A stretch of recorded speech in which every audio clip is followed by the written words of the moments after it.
All right, Teahive, thank you for joining me on the backup channel. Let's talk about our boy P. Diddy, the freak off king, honey, of the industry.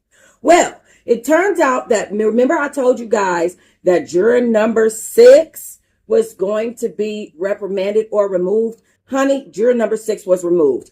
The defense team that works for P. Diddy tried their best to keep juror number 6 afloat, and unfortunately, that did not happen. Now, how strenuous the jury selection was, you would think that they wouldn't be having these issues.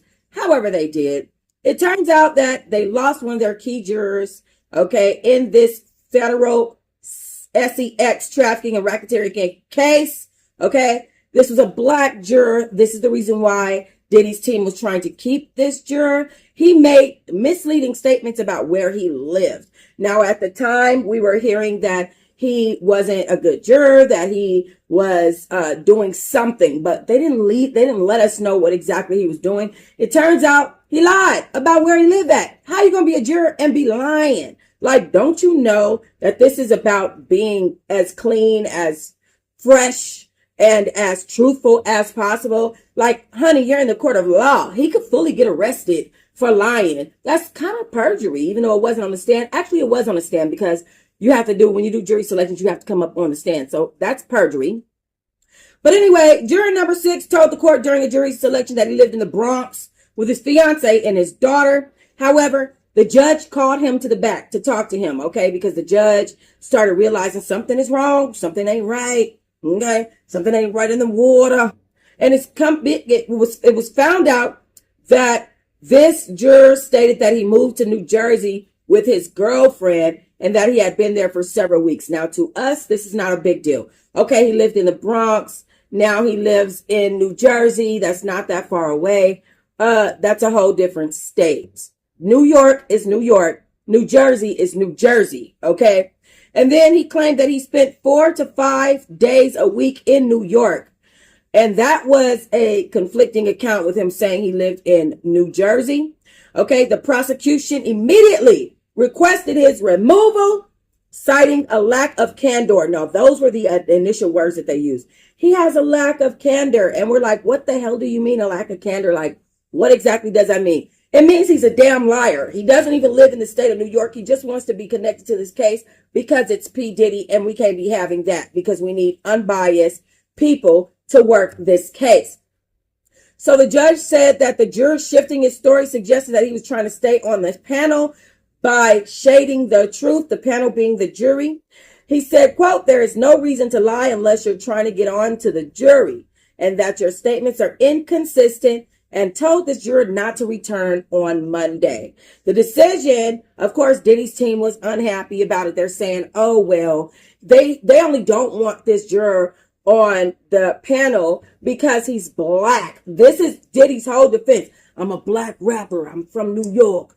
You know what I'm saying? And all of a sudden they want to remove all of the black, you know what I'm saying, the black jurors. That's not what it is. He's a liar. Diddy, what bothers me the most about Diddy and his defense team is like, it's like, oh, well, he's a black rapper and he's African American, and that's the reason why you guys don't like him. No, we watched him beat the hell out of Cassie in the hallway. There's several women that are saying that he has been sexually abusing them. Also, he blew up Kid Cudi's car, kidnapped his assistant, and forced her to drive him to Kid Cudi's house to blow up said car. I just don't like the dude. It ain't even about, you know what I'm saying? It ain't necessarily about him being black. I just don't like when a man makes other male prostitutes piss in his girlfriend's mouth. I just don't like him. You know what I'm saying? I don't think it has anything to do with being black. That's all I'm saying. Because me as a black woman, I ain't gonna make you do all that. I ain't gonna make nobody do all that to me. And I ain't gonna let nobody make nobody do that to me. That's all I'm saying. I'm real black when it comes to that. And I will act real black in that situation. Unfortunately, Diddy wasn't dealing with black women, was he? Because he know better. With that being said, though, I feel like this defense that he has of, oh, they're just groupies. They wanted to do this. It's because I'm black. These are all classic defenses for people in his position, men of power that are wielding their power to coerce and force women to come out of their character to do things that will pleasure him and get his rocks off. Think about how many times somebody has been accused of grape without the G, and then he said, oh, she's just a groupie. She wants me. She wanted me to do that. No, maybe your head is a little bit too big and you thought she had wanted you to do that, but she really didn't. With that being said, 50 Cent has been trolling Diddy really bad. It came out that 50 Cent's baby mama, good old Daphne Joy, the baby mama of 50 Cent, had a freak off with Kanye West and Bianca Censori, who is a married couple, leading to the breakup of her and Diddy.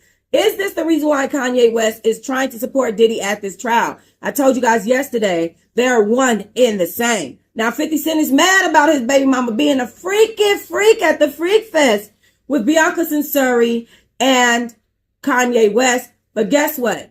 Like I said yesterday, there's a whole lot of this going on in the industry. Diddy's lawyers have exposed that there is a lot of freak-offs going on and that he was not the only one holding these parties. His was just the most epic. And I think a lot of people about to get arrested, if you know what I'm saying. I think 50 Cent butthurt, though. Y'all let me know.